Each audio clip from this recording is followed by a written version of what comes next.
4 aydan aşağı 9 yaşındaki Abdurov oğrular elinde. Abdurov'un atasının aydışına göre 2 gün bugünden ön oğrular tarafından taze surat ve sesleri iyi verildi. اختطافچی ها پیام های خود بر ما روان میکنن و پیام آخری از اینا که بود 2 روز قبل ویدیویی که روان کرده صدا نداره و صدا را جدا روان کرده بود. صدا را جدا روان کرده بود. عبدالرؤوف از کل مردم از کل قوم میخواد که مرا آزاد کنین میگه، دیگه چیز نمیگه. سلالات نارقمیت سلال نارقمین سلال نارقم قوم خیش من سلال زاقم بر شرطمین تجبیل دردن شرطم کمک edin بر شمیدم پولنو بر oğlumun نجات بر اگه مشتری بیخی در سرده و یناتا بلارتا tizra her qaniş tizra git bilseniz atışmırdım pullarım bular verin. Abdurov'un atası Afganistan'ın Cumhurbaşlığından Abdurov tez fırsatta toplaşu için xahiş etdiler. از رئیس جمهور خواهش ما اینمی است که این تقریبا چیز کم 5 ماه شد حرکت جدی بکنن این تفلک پیدا شود. خود شخصا از خود رئیس جمهور زیاد از گپایشان امیدواری داریم و امید به خدا که اینا انشالله یک امیدواری را یک روشنی را بر ما بتن. و از رئوف جان ویدیو روان کردن که رئوف جان با بسیار ناله های دل سوختانده میگه که پدر جان پیسه مرا به اینا بتین و مرا رها کنین. اختطاف عبدالرؤوف جان 4 ماه و 22 روز شد، تقریبا کنال 5 ماه میشه. حالا در 5 ماه که رئیس جمهور ما این مقامای بالای ما تا حالا که نتیجه نگرفتن، چه نتیجه از اینا چی وقت است؟ تا به کی ما انتظار بکشیم؟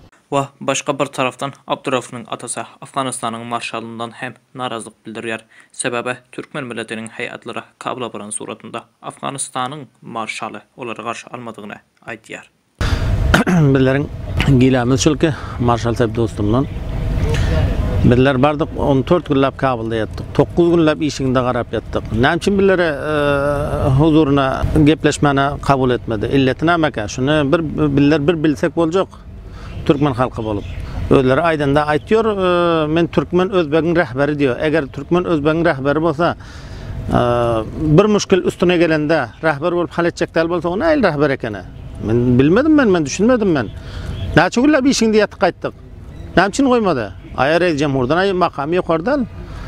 Reis Cemhur'u gördük, Reis Şura Emniyeti gördük, Vezir Daxilane, Reis Umumi Emniyet Milli'ni gördük. Hemmetinden gördük. Ne için bu mamaniyetlik etiyor bark görmene? Başka billerden başka yüzlerce merdan barıp görüp gelip otur, yanına barıp otur. Ne için billeri koyun yok? Hacı Muhammed Enver Rahimi Abdurov oğruların hazırki vaqtda 2 milyon dolardan aşağı düşendigini aytıyor. Ve bir neçe gün önkütü Türkmen milletinin alan toplamı doğrusunda hem açıklama veriyor. Budur önküden intecik farklı ama hiç kaşolar yukarı aşağı deymen o tete budur hile aşağı vaka kaydan nırklar aşağı kaydan doğru yarıma gelen.